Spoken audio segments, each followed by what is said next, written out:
So, what if your best friend could be your best hire? For most entrepreneurs, the advice is clear: never mix friendship with business.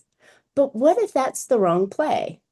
In this conversation, we're challenging leadership myths that you have been taught, like why honesty and humility might be your company's strongest recruiting tools, and how even respect, when even you disagree, can transform the workplace culture and retention. So, if you're ready to build a business that is more profitable, more enjoyable, and filled with people that you actually want to work with, this episode of Profit with a Plan is for you.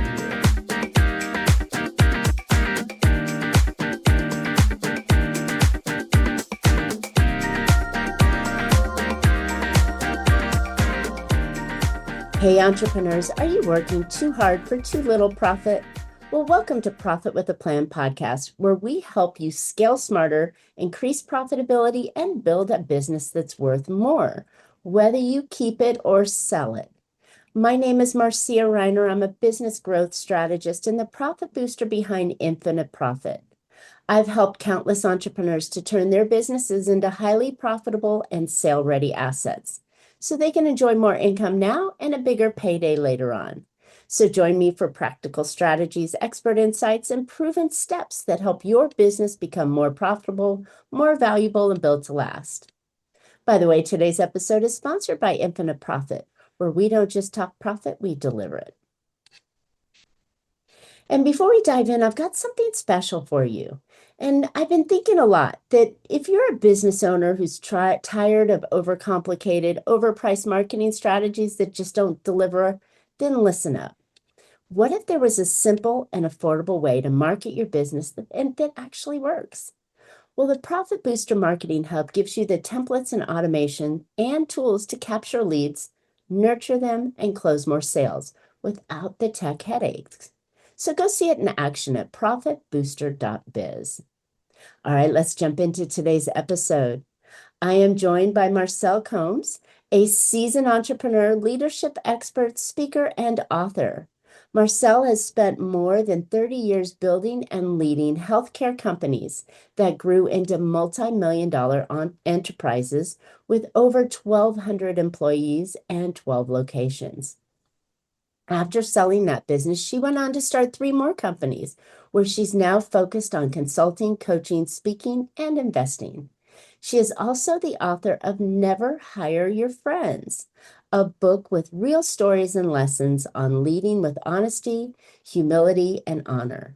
Marcylle believes in leadership isn't a position, it's a choice. And she's passionate about helping others create workplaces where people love to show up. Marcylle, welcome to Profit with a Plan podcast. I'm excited to have you on today. Thank you, Marcia. So nice to be here and to have a chance to visit with you and the audience. Oh, cool. So, I always like to start with this question because, many of us kind of evolve or fell into this position on here. So, how did you get into HR and hiring and having that leadership position where you even created a book about it? There's a statement, you falling forward. And so I think I think that might really be me, is falling forward. I'm a nurse by background.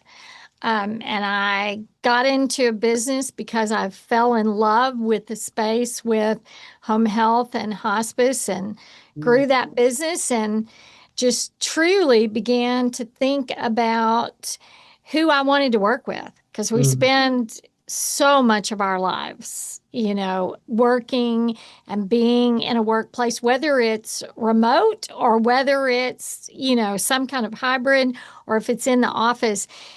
And life is too short to just spend it with people you can just tolerate. So through that, I developed a philosophy, and over the years, just lived and breathed and managed with that philosophy. And it's the name of the book is called Never Hire Your Friends, but the never is crossed out. So it basically means always hire your friends or become friends with those that you do hire. I love that philosophy. And first of all, let me say thank you for being in the hospice space. My mom went through that for a good 5 long years, and I never could have done it without, the kind of people that help in that space. So from my heart, thank you. No, Um, you're but with that in mind, it's so funny. There's always the work husband or the work wife, the spouse that we spend so much time with because we're and the friends that we have in that workspace because we do. We spend, a majority of our waking day working and creating and being in that space that it makes better sense to be with people that you enjoy than that one right. that those five that we can all remember that we just hated, which is terrible. So, how does one find spaces? Is it about culture or is it really truly hiring somebody that you can get along with first? Well, I really think it's about both. It's a whole combination of how you treat others and how you want to be treated yourself. And this day and age, we think we've evolved, and yet as leaders, sometimes we fall short because the easier thing is to put up a wall and not to socialize, not to share I'm anything. the boss. Yeah. I'm the boss. You do as I say, but don't ask me any personal questions whatsoever because, frankly, sometimes leaders do use that against them. And Mm, that's why you mentioned it really, Marcia. It's the honesty um, and honoring others that you have to be sure that you are a person who can be trustworthy so mm, that other people feel comfortable being transparent with you. I always say I hate gossip, and I have always led because of my field. Most nurses are women, like 85, 90%. And because my business had to do mostly with providing nurses or other skilled caretakers in the home, I've led a lot of women. And I can honestly say, if you want to gossip over some great, fabulous news, that's great. But to gossip or share information that's personal or hurtful. I just never had any tolerance for that. And I try to hold, I'm not saying I am without blame ever, but I will say that kind of thing can eat up your workplace and certainly corrode any hope of having friendships at work. mm, Good point. And nobody wants their dirty laundry in there or Right. anybody else's dirty laundry out there because I Right. think that, in business, the goal is to A, number one, make a profit, and B, number two, is to bring on a client, a customer, right? Right. So if you're doing that, if you're talking about other stuff, right, water cooler stuff, right, then you're not Right. doing one of those two things. Right. Now, it doesn't mean you can't be friends and while you're servicing and be friends with your customers, and you learn about their family and their needs so you can make connections and follow your theory of trust and respect, right? But I think there's a line. You're right. Nobody wants to hear the dirty stuff. I really think it's so funny. Just today, a guy that I worked with, he rents suite spaces at the American Airlines Center here in Dallas, and I worked with him 25 years ago, literally. Wow. And today, I was going to a concert by she's not a really well-known comedian, but a comedian, and I just thought, I wonder if he has a suite there and truly still had his contact. I mean, in an hour, because and truly, I've only met him face to face once, but I worked with him. Very nice guy, immediately responsive, but someone that I think has been trustworthy, has been honest. If I say I can't spend this much money here, he's not going to say, "Oh, well, I don't want to talk to you."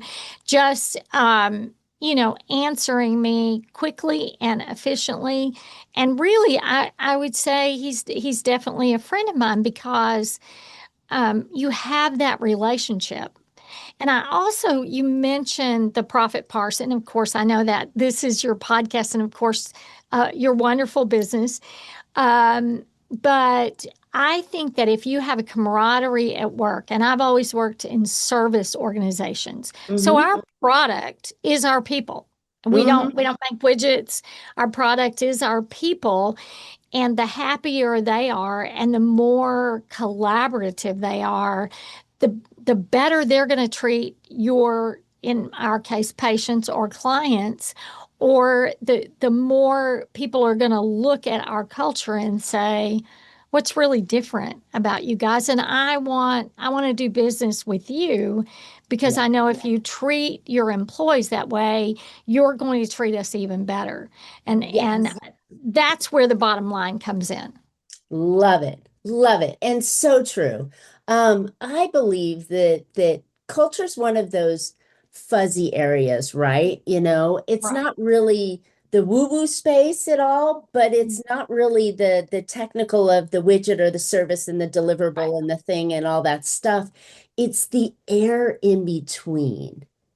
And if that air is toxic or unhappy, then the production level goes dramatically down. But when people truly enjoy the time that they're spending working, they do more.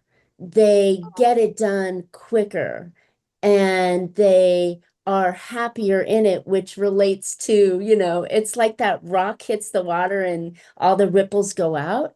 And that's Right. where I think that culture gets overlooked. And it's not one of my specialties, but through the podcast and my collaborations with other companies and professionals, I'm really finding that that is truly a valuable piece to Mm. the company as a whole and even your future sale of that company if you've got a good culture. And I think it starts with the people and the way you treat them. Oh, the thing is, two things that you can't instantaneously change are culture and morale. Mm. If you're, and I always give this example, and I'm really not a sports person, but my family is, and I had an Well, that's the opportunity to Texas roots, right? that's right. Football, and we're Friday Night Lights, right? But I went to the Olympics last year in Paris. It was through a crazy series of events. But it's not, and this is what people need to hear. You don't have to be 10, 20, 30% better than the competition. Those Olympic athletes, they might be 1% better. So Right. really, it takes so little to be above average, so little to be above average. And how we act, how we talk, there's nothing worse than a salesperson who I went to a baby shower with someone I didn't really even know. She knew me. And she started to trash the company she was working for, trash the leaders, trash the morale, trash and she's doing big time sales for them. Mm. I mean, if you have an employee, which you cannot, how can you control what someone says at a social gathering off work? You really cannot. The No, but it shows their true character. Oh, but it also shows what will end up being your profit because I met her again in another social setting. She's working at a new company. This was fast forward 2 years, trashing the new company. And so I thought to myself, I would never hire you. Mm-mm. One, two, I wouldn't use either one of these companies because, so you And and that your might not culture, even be true, but it because might not be she set true. up the perception that this is a terrible place to work for, Right, and she right. proved it by leaving, whether on her own devices or their device. Or someone That, else's. yeah, that Right. she's and I think that's the funny thing about if we go back to that rumors, that we Mhm. started in the negative language, you know, um, bad press and bad conversation and bad energy plays back on the company that you work for. Right. So Right. if you say that, oh, well, it wasn't necessarily that their product was bad, but she didn't like this and she didn't like that, and she didn't like the way they treated her, and she didn't think she was being treated fair or whatever it is, Right. that comes like she's not only damaging herself, but she's damaging the company. That's right. And that's where that soft part you talked about with culture, there's where the soft part becomes really hard, Mm, or the profit becomes less, or who wants to buy a company that, you mm, know, is not positively thought of. mm. Even if they're showing a great bottom line. We do a lot of due diligence in the company I work with or I own now. Yeah, the And investments that you make. right. And one of the things that we get asked by private equity is, Marcylle, would you buy this company? Are your podcast guest appearances leading to real business, or are you just hoping that listeners will take action? With the Profit Booster Podcast Monetization Hub, we turn your interviews into lead generating machines so that you capture, nurture, and convert listeners into paying clients. So stop leaving money on the table and get started today at profitboosterpod.com. Well, that's a good question. And part of that is not just the bottom line, because sometimes you can make the bottom line look good, but the company has got some major issues that may go south on you. Mm. Um, so And I it's think when it's you're an buying interesting when you're buying the company, you're buying the people too. So you want the price. people that feel like they gel together and they're creative together and they get things done together rather than siloed environments and, competition and anger and negative feelings and those kind of things that occur when you don't like people you work with. To Right. kind of bring us Right. full circle back to the For idea sure. of liking the person that you sit next to and you spend 8 to 10 hours a day times five, or some of us 6 or 7, right? You gotta like that. And I think that projects that rock in the water, that ripple effect that goes out in so many different ways. It Well, really and I think um, if you have an environment that's positive, then the goal is to have fun. And the truth is, it's a lot more fun to grow and, expand and make a good bottom line than it is to cut down, cut back, cut out, have a layoff, have a layoff, have a Mhm. layoff. Now, sometimes you can't. There's no way Sometimes to it's prevent. necessary. But if you're having fun and you're reaching out and your team is with you, if they're trying to get a contract and everybody is on board with that, Exactly. there's nothing more fun. Now, again, you can tell I'm competitive. I said I'm not an athlete, but I am competitive. Then there's nothing more fun than setting this goal and reaching this goal. Nothing more As a fun. I mean, to team. me. As a Yes, team, say we did team. it You're together. right. We moved that gigantic boulder up the Right. hill together, which in reality, no business that is successful and growing has ever been one person. It's always had multiple people doing multiple things to do it. Right. And so yeah, the people you hire are incredibly important. So let's kind of circle here. And when we're talking about the people we're hiring, how do we find them and do the right thing? Because you could be pretty and nice, and we know you're on your best behavior the first interviews and first 30 days before the honeymoon's over and the horns pop out, right? Right. Right. The funny thing is, and I'll give them a little plug real quick here. And this is really years ago now, but the original owner of Zappos, You should come back. his original setup was at 6 months, they would pay you to leave. They would basically offer you $1 to leave the company because his whole statement was, and I had the opportunity to meet him long ago, but was if you want to be here, then I can't pay you to leave. You're going to want to be here so bad that no matter what I offer you, you will want to stay. Mm, And so I'm not, I did never really do that, but I can say I work in healthcare, so there's been a shortage or a crisis in hiring staff forever. Your number one goal is to become the employer of choice in the area. And that takes time and that takes leadership. But the truth is, we get on the holy world of the internet, you put a job offering out there, you get 1,000. This is what I tell young people. If you're listening today, don't just throw your resume out there in the bunch. You got to make an email. You got to find the contact. You need to talk to anyone you know who might know someone who knows someone, because through that's that it. maze of people, and you are right, if they are the very best they can be on their resume, and my gosh, we have AI now, so you have no excuse for not doing a great resume.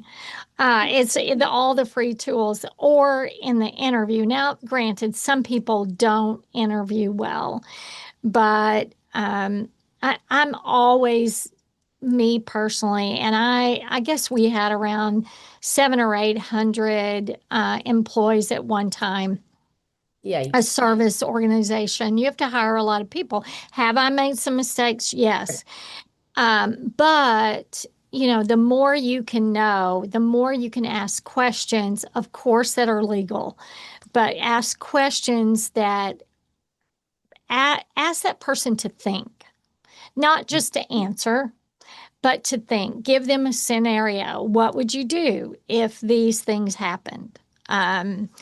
So otherwise, you don't know if they can, how would you problem solve a problem? Yeah. I know You know, that's a huge problem in hiring people because they think, oh, I've got a skill set, but the generation that's growing up now, they don't have personal skills, you know. right, It's all done right. on the computer and the internet. And I look at my son and daughter and see that, my daughter's better, but my son, it's like he's just very difficult in his personal skills. But yeah, you have to find the right people that can solve and do the problems and navigate And talk to people. with the external and internal people that they're working Right, with, right? right. I always say you have internal customers, which are your employees, and external customers, which are the people paying you. Yes. Um, so you have to have a relationship with both. I love it. I love it. So there's no easy answer to hiring those. But I think that when you're looking at this kind of thing and you're thinking, what kind of person are you? I can teach most people a skill, right? Right. But I can't teach you to be a good person. That's something that's natural with you and especially in the healthcare space where you want them to be caring individuals that are very detail oriented, but they can have empathy and engagement and hold someone's hand when the time is needed, and where the last thing you want them doing is going, okay, take my hand and God, well, so I was having this thing with so and so, and you have this conversation over there, which gives no appearance of empathy or caringness for the person that you're talking to. So those kind of things you can't teach, but I can teach a skill. So it's Exactly. And you do, I will have to say, and you mentioned it with Gen Z and with millennials, we've especially the we've raised younger, monsters. they exactly. But they've grown up in a digital world, and so they're very comfortable with all digital things, but they're not as comfortable sitting in front of someone Mhm. having, a conversation. They're much more comfortable with being on their phone. or some other device. And so that some of that you will have to say this is how we have to live. But some of it you have to look for the core of the person. Mm, Are they going to fill the core of the need that you have before you? mm. Always a challenge. And I think it's going to be a challenge even more going forward, finding the right kind of people that we want on our team, right? Because if I'm thinking I'm hiring somebody and I want them to do something, but I also need them to think critically and have come to me with not just the problem, but the solution they think that would be there. I personally am looking to hire entrepreneurial kind of people because those kind of people are going to be thinking on their feet and how can I make this better and faster and in my case more profitable, right? For the company Right. as a whole. And I want to train and engage and grow these people to where they're going to want to leave me and go start their own company and walk off with skills and go, thanks, Marcia, you gave me the things I needed. Right. That's my kind of philosophy that I'd want. And I know not every company is the same, especially in the healthcare space. That's not necessarily the skill set you want, but I think as the leader, as the hirer of the company, you have to, like you mentioned, know what skill sets you're hiring for and what can be trained and what just needs to be a natural feeling that they have to have about themselves when you bring them on. Well, and I also think some people, especially with experience, have been burned out there with poor leadership. And you have to earn. I always say, yes, I'm the boss and I pay your paycheck. So there is some level that you have to do what I tell you to do, but respect is earned. Mm, So no matter what they tell you, they're going to watch you. They're going to be in the workplace with you. They're going to see what do you say after hours? What do you say early in the morning? What do you say and what do you do? mm, I always say, what do you see when you look at me? And what does that say to you as a person? And again, there's also expectations and those kind of things. But my goal has always been that you can walk away and say, that is the hardest place I've ever worked, and yet that was the best place I ever worked. mm. And that those two things combined, that's what you want. You want them to be challenged and not bored.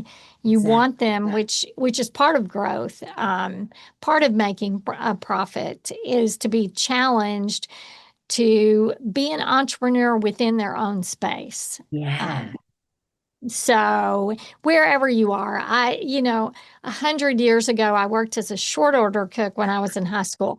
Did I know how to cook? No, but you know, my Mrs. Tuggle, which I'll say her name because she's gone to glory long ago, but she said, Marcylle, there's always something to do. There's always something to do. You can fill these napkin holders, you can fill the salt, you can chop onions, but the truth is, I was challenged there, which is what your goal should be as an employer or a leader. But I also enjoyed it. I had a sense of pride that I could exceed her expectations. Mm. So that's the bar for us, Marcia. Well, Can yeah. So to be a someone to good do that? leader, right, flows downward Mhm. to the employees, like you said, they're watching and they're learning. And most people really truly want something that they could be proud of, right? In their role. Oh, I feel good about the work that I'm doing, especially the Gen X and the Ys that are out there now, the new generations. That's one of the common, not all, but the common um requests that they want, not necessarily the pay, right? The pay is important, but they also want to feel fulfilled, right? Right. And when you're the leader of that employee, that's what you want to be, is you want to give them the opportunity to grow for themselves, and then they enjoy their work more, and they feel Right. proud and excited about the work that they do. And then you get better work out of them. So yeah, Right. definitely And top down. yeah, it's always top down from a leadership perspective to me. Yeah. But hopefully, as you said earlier, you're giving them tools because one day I'm going to be retired, maybe. I don't know. We'll see. But, you're giving them tools that will help them in the next job, Yeah. whatever that is. Yeah. And Tools in that they can life, take. they may turn into an owner someday and go, wow, Marcylle taught me how to do this. I'd like to do that for mine. What a legacy you could leave that way. Right. Often. Well, Awesome. that's the goal. Yeah, for some of us. But this is awesome. Marcylle, you've been giving us so many really good ideas on thinking about the culture and the community and the right hiring people. And it is around hiring your friends, right? The people you enjoy working with. And so well, let me throw it back to you.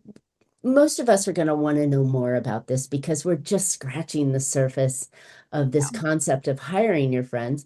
So, where can listeners find out more about you and your book?